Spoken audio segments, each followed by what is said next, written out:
It's now official. The Kansas City Council greenlighting a new reparations commission. The clock's now ticking. How should Kansas City make amends to black residents? Airbnb now heading to a ballot box near you, but should they be taxed the same way as hotels? Missouri now at the center of a national dress code drama. Do women lawmakers have the right to bear arms? Those stories and the rest of the week's most impactful, confusing, and befuddling local stories straight ahead. Week in Review is made possible through the generous support of AARP Kansas City, RSM, Dave and Jamie Cummings, Bob and Marlise Gorley, the Courtney S. Turner Charitable Trust, John H. Mize and Bank of America N.A. co-trustees, and by viewers like you. Thank you. Hello and welcome, I'm Nick Haynes, and thank you for joining us on our weekly journey through the news of our week on the Week in Review bus this week. Lifting up the hood on life in our state capitals from KCUR News' Brian Ellison, tracking our latest local news trends on KCMO Talk Radio, Pete Mundo. Always on call from the Call newspaper, Eric Wesson. And from our own digital newsroom here at Kansas City PBS, Mary Sanchez. Now, the clock is now ticking on reparations in Kansas City. In a week in which we celebrated Dr. Martin Luther King Day, Kansas City is now moving forward with plans to compensate black residents for slavery, Jim Crow, and decades of segregation. We are not at the bottom because we're deficient. We are behind because of the starting position forced upon us. Kansas City will follow the city of Evanston, Illinois, which has already approved giving up to $25,000 to qualifying black households. We had a documentary about it this week. The city of Evanston has pledged to give reparations to black residents. This is American history. We want cash payment. Give us what we're due. I don't know why they would be given more status than any other group of people. It was a crime, but no one paid the price.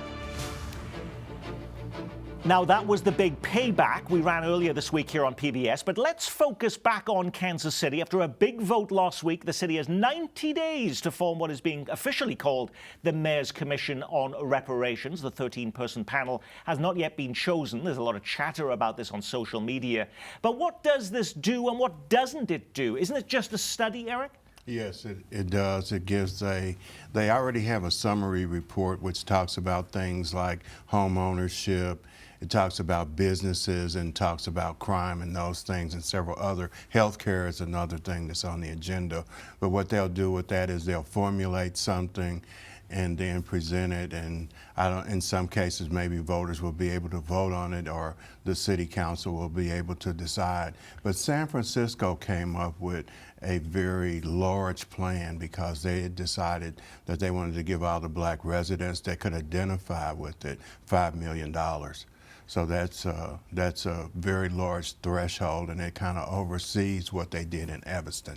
Who decides, Mary, though, if there are reparations and who actually gets them? I was looking back on the Evanston one. It's $25,000. It could only be used on things like home repairs and down payments on homes. But also on that, it has to be, you have to have lived in Evanston between 1919 and 1969. That's a very restrictive period of time. So people in there, who are older than that, or younger than that rather, will not get a penny.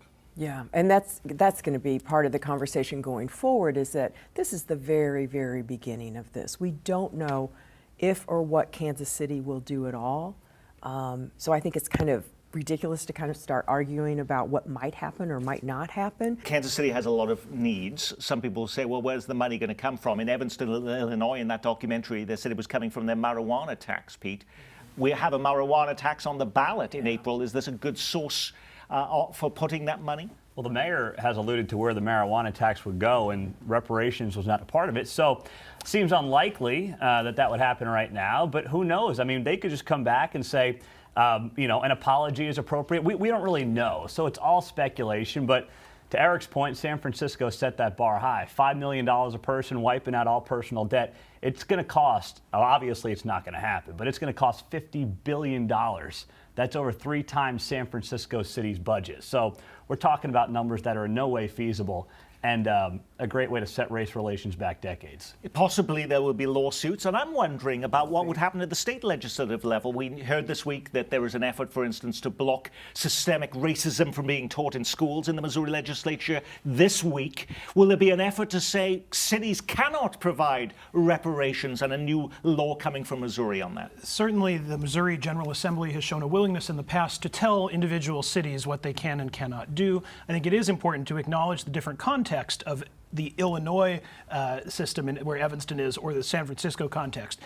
The reality, I think, is that this will be settled not in the legislature, Nick, but in the courts. I think there will certainly be legal challenges to whatever is implemented in Kansas City if it involves payments to some people and not others. Hispanics, Asian Americans have been discriminated against. What if you're mixed race, Mary? Well, absolutely. I mean, and that's kind of like a broader conversation. I think this is a real opportunity to really understand our own community and how it grew. Is it going to cause more understanding, though, or more division?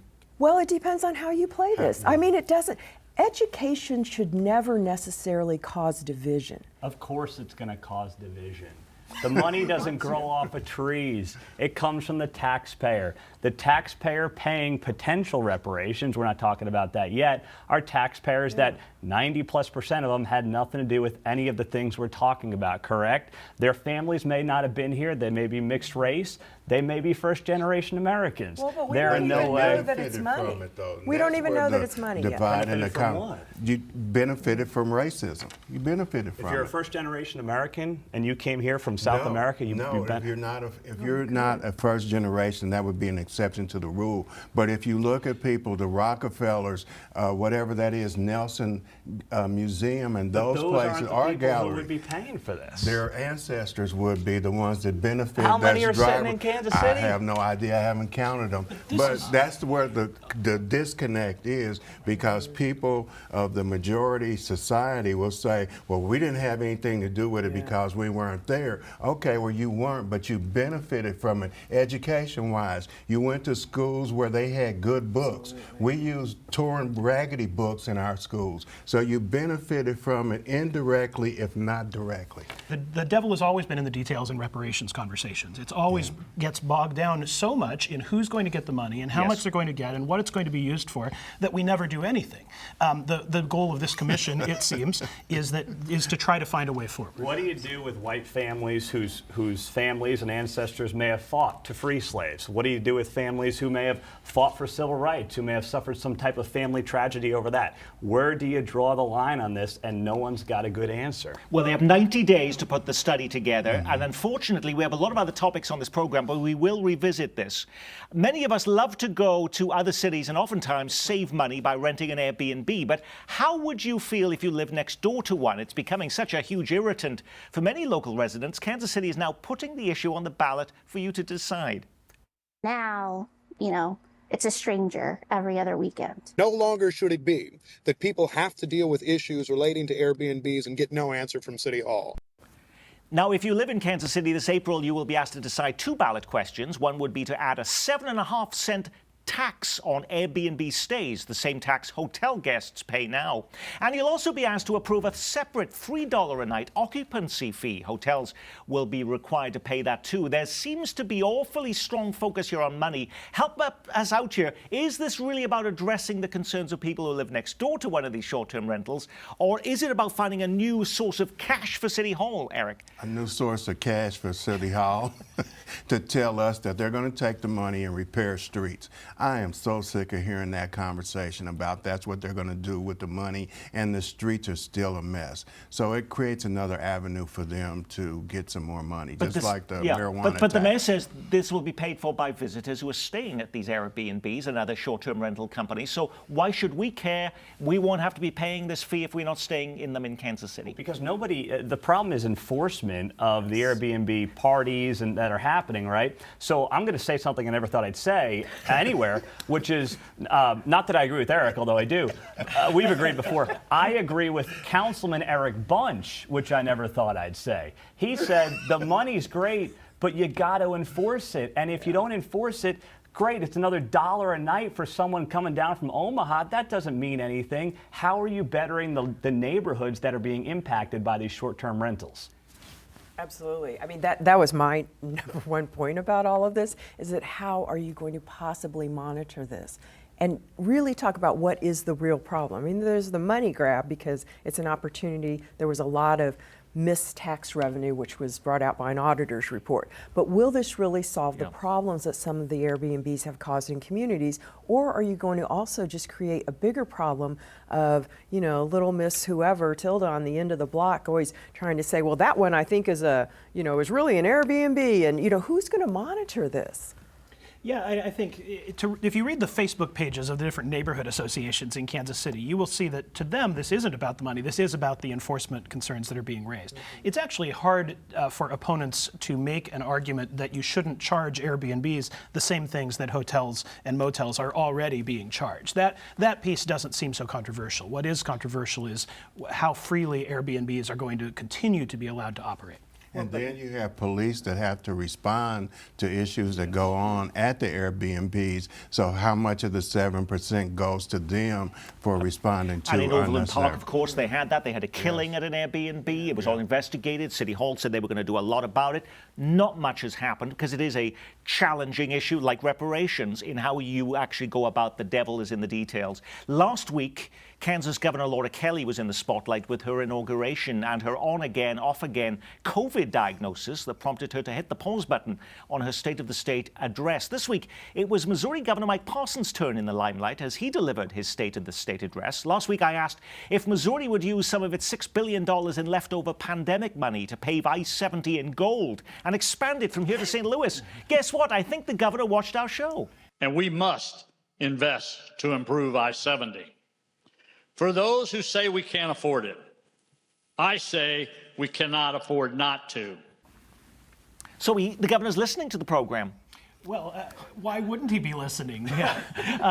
No, seriously, I think the Democrats said something very similar. Crystal Quaid, the House Minority Leader from Springfield, said in response to the governor's address, we're so glad the governor's been listening to our priorities for all of these years and that he wrote them into his budget this year. There's a lot for those who want to see some of that $6 billion surplus that the state is carrying, for them to celebrate as the governor wants to spend it down. Did Mike Parsons steal Laura Kelly's speech this week, Pete Mundo? I was looking through some of the other things he said. The Republican governor called for action on childcare shortages, tax credits for businesses who provide childcare benefits, money to expand pre-K public education. Did one of his aides accidentally give him Laura Kelly's speech by mistake? Possibly. It was, it was, I don't want to say bland, and I do hope there's a Nick Haynes stretch of the I-70 once it gets to 3 lanes. But, it was education, it was infrastructure, it was Mike Parson, I think, kind of setting a tone for what's going to be a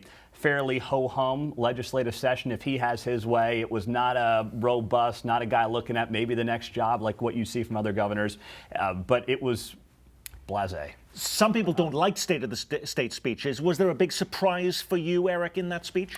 No, I think the I-70 thing, I was scratching my head about that. I-70, I drive it to go home every evening, and it's always been a mess. But I thought when they gave us, remember when we voted down the sales tax on gasoline and they imposed it anyway? I thought some of that money was supposed to be going toward that. So I don't make the connection of using the surplus money to do it. And they were talking about for a stretch in Blue Springs.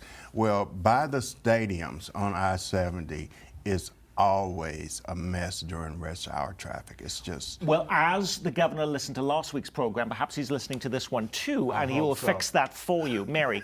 Well, there's an awful lot about I-70 that's just about transportation. And that really impacts the economy. So there's another whole conversation about why you would want to improve, for the big trucks. All the goods that we need delivered that we depend upon. So there's that. I actually think, maybe it's blasé. I hear you on that, but it's actually someone who's speaking to real needs. I mean, childcare is a huge issue for people not being able to be fully employed in the workforce, particularly single mothers. So to hear the governor speak to that, I applaud it. Was he saying that because of the abortion issue? Well, I think he's saying that because he has, in order to see these spending priorities advanced, he has to sell them to a Republican electorate and to the Republicans in the General Assembly. So he is framing transportation in terms of the economy. He's framing childcare in terms of support for the workforce. He's also committing, when you add together higher education and K-12 and childcare and early childhood education, about $1 billion to education, which in a lot of years a Republican governor would not be suggesting to a Republican General Assembly, but women's groups, children's advocates came out right after the speech cheering the governor. I think we're going to see a very different kind of session. Who could have predicted last week that gas stovetops would become the latest flashpoint in the nation's culture wars? And who could have predicted that what your local lawmakers wear on the floor of the Missouri legislature would become the subject of a national dress code drama, with everyone from the New York Times, CNN, Britain's Daily Mail, and The View all spotlighting a state spat over whether women literally have the right to bear arms? Tempers flared in the Missouri House of Representatives yesterday over a new dress code. You would think that all you would have to do is say, dress professionally, and women could handle it. We are fighting, again, for women's right to choose something, and this time is how she covers herself. The idea that we have to cover ourselves to be professional is an outdated idea. I don't mean slinky spaghetti tops. Let me tell you something, I don't have a problem because I wouldn't show my bare arms if they water tortured me. But Alrighty, sometimes these stories come and quickly go, Pete, and we never hear about them again. The story about a federal government banning gas stoves, for instance, seemed to disappear as fast as it became a trending social media topic. What about this issue? I want you to book me shirtless on The View, Nick. That's what I want you to do. But anyway, to your question, to your point, this was a great, brilliantly played strategy by the Missouri Democrats. They got perfect PR promotion out of this. If you look at, this came from Republican women. This was not like, Republican men telling Democrat women what to do. It was pushed forth by Republican women. It was a massive political miscalculation, mistake, blunder. Democrats played it perfectly. I didn't get one call supporting Republicans on this on my show all week. It just, and they played it beautifully on social media and got a lot of national attention out of it. Brian, did anything actually change as a result of this? Did they walk it back? Are women now wearing different clothing than they did before? Or was this just more of the proverbial mountain out of a molehill? Well, the rules changes did pass. That clarification was approved in the new rules package. Here's something I don't say very often, Nick. I agree with Pete Mundo about this. This topic is not really so much about the sartorial sagacity of female lawmakers in the Missouri General Assembly. This is really about whether a caucus is politically savvy or politically tone deaf, and this one got out of control for the Republicans. The downside for them is that even though women proposed those changes, it's 2-to-1 men, and so you had the spectacle of men debating what women should wear. Mary, I want you to make it clear, I do expect men to wear jackets on this program, but I have no such rules with regarding women. You can be bare-armed if you want to. I didn't put any requirements on you, did I? No, you did not, but I actually wore this to make the point that this was part of what was discussed. I mean, this technically is a sweater, but it's not really a now they had to change the rule to make that okay. I thought Missouri just took the big hit in the national just frenzy of. Will we have forgotten about this in a week from now, a month from now? No, it's ridiculous. So many female politicians have been posting photos of themselves in lovely dresses that perhaps was a 3/4 arm, but they looked fine. They were appropriate. They were professional. Of all the issues in Missouri,